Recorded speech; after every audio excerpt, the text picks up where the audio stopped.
ہمارے اور دیگر اقوام کے مزاج کو ذرا دیکھیے. یہودیوں کے یہاں جمعہ کے دن دیگر دن نہیں ہے. ان کی خوشی کا دن، فراغت کا دن سنیچر کا دن ہے.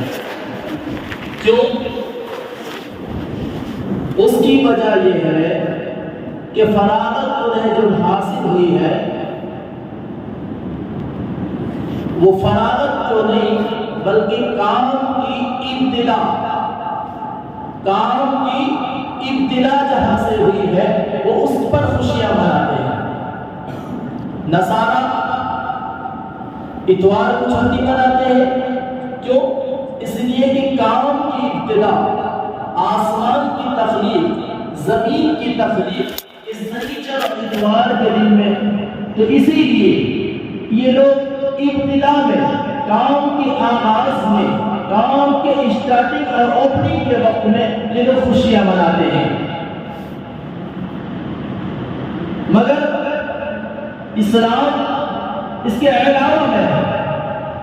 اسلام کو اللہ نے جمعہ کا دن دیا. جمعہ کا دن اس لیے دیا کہ کام سے فراغت کا دن، یعنی کام کی تکمیل کا دن. جس دن کام پورا ہوا وہ جمعہ کا دن تھا. اب ذرا غور کریں، لوگ مسلمانوں میں بھی رفتہ رفتہ یہ چیزیں آ گئی ہے. کام کی ابتدا میں یہ لوگ خوشیاں مناتے ہیں. اصل تو یہ کہ انجام اینڈ اور اخیر ہے. مگر ان یہودیوں کو دیکھ کر، ان عیسائیوں کو دیکھ کر، نصارہ کو دیکھ کر ہم ایمان والوں کے اندر، مسلمانوں کے اندر بھی یہ چیزیں رچ بس گئی ہیں. اب یہ بھی یہودیوں کے طریقے پر چلتا ہے. وہ کیسے؟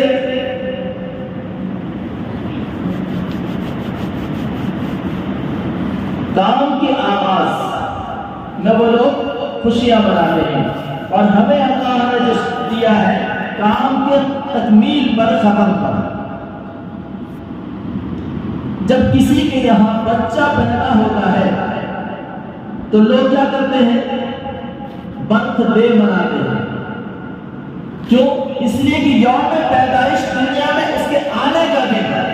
مگر ہمارا مذہب یہ ہے، ہمارا طریقہ یہ ہے، اللہ نے ہم ایمان والوں کے اندر وہ سوچ دیا ہے، نہیں آغاز میں نہیں، اس کے اختتام میں. کسی بڑے کا انتقال ہو جائے، ان کے انتقال پر لکھتا فلاں کا دن فلاں انتقال ہوا. کام کے آغاز میں نہیں، کام کے اختتام پر پہنچ کر کے دیکھتے ہیں، اچھا فلاں کام ہوا. کام ہونے کے بعد کام ہوگا، اس کی ابتدا میں خوشیاں نہیں، کام کی تکمیل کے بعد. ابھی آپ ظاہر سی بات ہے، ابھی آپ کو امتحان دینا ہے. امتحان ششماہی آپ کا سوموار پیر کا دن ہے. کیا پیر کا دن آپ کی خوشیوں کا دن ہے، یا یہ کہ بدھ کا دن آپ کی خوشیوں کا دن ہے؟ بولیے. یہ ہے اسلامی سوچ، یہ ہے اسلامی سمجھ. کیوں؟ اس لیے کہ کام کی خوشی میں تو جب کام شروع ہو اس وقت خوشیاں کیسے ہیں؟ اس وقت تو انسان کے ذہن میں ہوتا ہے کیسے کام کو پائے تکمیل تک پہنچایا جائے، یا منزل مقصود تک پہنچ سکے نہ پہنچ سکے. انسان بہت طرح کا سوچتا ہے نا. امتحان میں اگر سوالوں کے جواب دے سکا، نہ دے سکا، اگر نہ دے سکا استاد ناراض ہوں گے، ذمہ دار ناراض ہوں گے، ادارے کے نیکنامی کا سبب بن نہیں پاؤں گا. کتنا سوچتا ہے. جب پوزیشن آ جاتا ہے، اب جب اعلان ہوتا ہے، نام دیوار پر آویزہ کر دی جاتی ہے، عزیزاً فلاں صلی اللہ علیہ وسلم، پورے ادارے کے اندر اول پوزیشن آئے ہیں. اب اس وقت پھولے بھی سماتا ہے، خوشیوں میں پورا پھولتا رہتا ہے. کیوں؟ اس لیے کہ ہمارا مزاج اسلامی مزاج، اسلام کہتا ہے کام کی ابتدا پر نہیں، کام کے اختتام کو یاد کیا جاتا ہے. مگر یہ مہینہ ربیع الاول کا مہینہ ہے، اس مہینے میں دیکھیے اللہ کے نبی علیہ السلام کی آمد پر کتنے کیک کاٹے گئے، کتنی خوشیاں منائی گئی، مگر وہ بھی 12 ربیع الاول کو منا رہے ہیں۔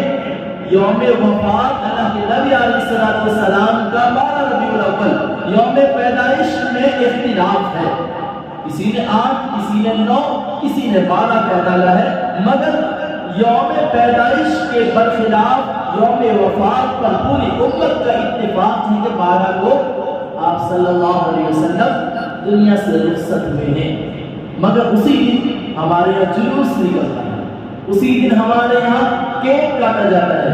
کیا کسی کے گھر ماتم ہونے پر خوشیاں منائی جاتی ہے، ڈھول باجے بجائے جاتے ہیں؟ الغرض بات چلتے چلاتے یہاں تک پہنچ گئی۔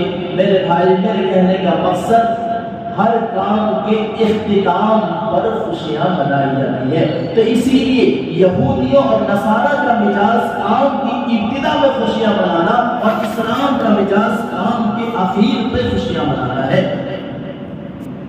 تو اس لحاظ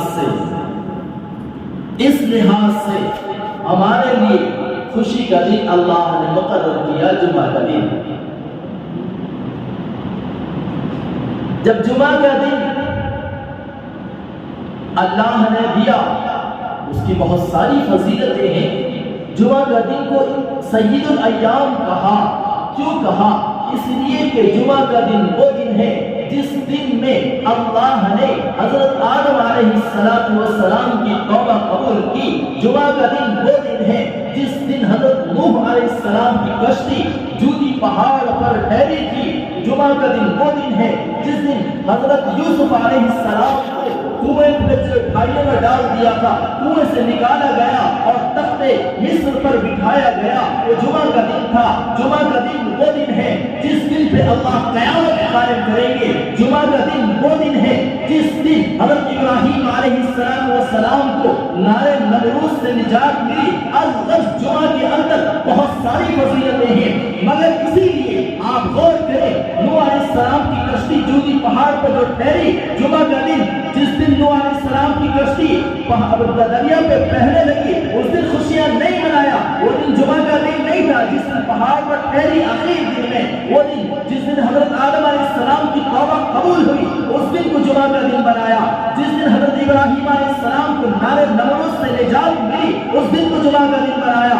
جس دن حضرت یوسف علیہ السلام کو کنویں سے نکال کر تخت مصر پر بٹھایا گیا، اس دن کو جمعہ کا دن بنایا گیا۔ میرے بھائیوں، جمعہ کا دن بڑی اہمیت والا دن ہے، اسی لیے جمعہ کے دن کو کہا گیا سید الایام یوم الجمعہ۔ جمعہ کا دن 6 اعمال ہیں، خصوصی اعمال میں مسجد جلدی جانا، پیدل جانا، امام کے قریب بیٹھنے کی کوشش کرنا، 6 اعمال ہیں۔ ان 6 اعمال کو بالترتیب آپ ہر ہفتہ جمعرات میں عشاء کے بعد سنتے بھی ہیں میرے بھائیوں، لیکن انہی میں خصوصی اعمال میں آپ کو ایک بتایا جاتا ہے، جمعہ کے دن ایک گھڑی ایسی ہے جو اجابت دعا کی قبولیت کی گھڑی ہے۔ اس وقت بندہ جو دعا مانگتا ہے اس کی وہ دعا قبول ہوتی ہے۔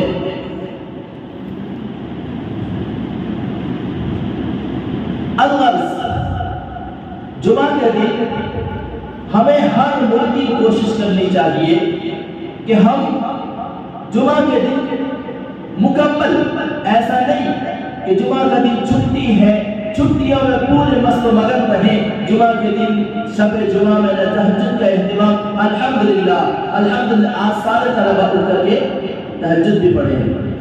اسی لیے جمعہ کا دن فری اور خالی اوقات نہ سمجھیں۔ ہمارے اکابر جمعہ کے دن کو پورے ہفتے کا سبق دہرا لیا کرتے تھے، پورے ہفتے کا کام جمعہ کے دن کر لیا کرتے تھے۔ اسی لیے ہمارے لیے بھی ضروری ہے کہ ہم جمعہ کو بہت اہمیت کے ساتھ اہمیت دے کر کے جمعہ کو ہم سمجھیں اور جمعہ میں جو توبہ کی گھڑی ہے اس توبہ کی گھڑی کو خاص اہتمام کے ساتھ اس کا دھیان رکھیں اور توبہ میں لگے۔ خصوصی اعمال میں سنایا گیا غروب آفتاب سے قبل دعا کی قبولیت کی گھڑی ہے، اس کا خاص اہتمام کریں۔ اور کتابوں میں لکھا ہے جب امام خطبہ کے لیے محراب میں جاتا ہے دو خطبوں کے درمیان بھی دعا قبول ہوتی ہے۔ الغرض بندے کو توبہ اور استغفار کے لیے کہا گیا۔ توبہ جب بندہ کرتا ہے التائب من الذنب کمن لا ذنب له، جب ایمان والا گناہ سے توبہ کرتا ہے، توبہ کرنے کے بعد وہ ایسا ہو جاتا ہے جیسے اس نے گناہ کیا ہی نہیں۔ میرے بھائیوں، حضرت موسیٰ علیہ السلام اللہ کے کریم ہے، اللہ سے بات کرتے تھے، اللہ سے ہم کلام ہوتے تھے۔ قرآن پاک میں وَكَلَّمَ اللَّهُ مُوسَىٰ تَكْلِيمًا کا لفظ بھی آپ پڑھ چکے ہیں۔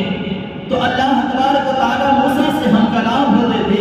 ایک بار حضرت موسیٰ علیہ السلام نے پروردگار سے پوچھا، اے رب، جب کوئی نیک بندہ تجھے پکارتا ہے، عبادت گزار بندہ تجھے پکارتا ہے، بڑا تہجد گزار بندہ تجھے پکارتا ہے، تو اس کے جواب میں کیا کہتا ہے؟ اور جب کوئی گناہگار بندہ، کوئی نافرمان بندہ، تیرا نافرمان بندہ، تیرے نبی کا نافرمان بندہ، تو اس کے جواب میں کیا کہتا ہے؟